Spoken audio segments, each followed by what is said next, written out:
আসসালামু আলাইকুম। আশা করি সবাই ভালো আছেন। আজকে আপনাদের সাথে শেয়ার করব কলার মোচড়া ভাজার রেসিপি। প্রথমে কলার মোচড়া থেকে এই যে ছোট ফুলগুলা বের করা হয়। এরপর এর ভিতরে একটা আঁশের মতো থাকে, ওই আঁশটা বের করে দিবেন। কারণ ওটা আঁশের জন্য আসলে খাওয়া যায় না, ওটা টেস্ট ভালো আসে না। এরপর আপনি মোচড়াটা থেকে পাতলা পাতলা করে কুচাই নেবেন।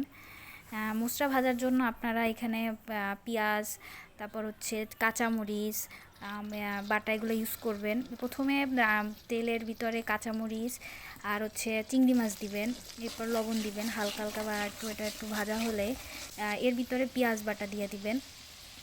পেঁয়াজ বাটাটা যখন একটু পেঁয়াজ বাটা মিক্স করার পর এর ভিতরে আপনি নারকেল বাটাটা দিবেন। নারকেল বাটা দেওয়ার পর একটু নাড়াচাড়া করে হালকা করে এর ভিতরে আপনি হালকা অল্প হলুদ দিবেন, তারপর মরিচ দিবেন, লাল মরিচ একটু অল্প দিবেন।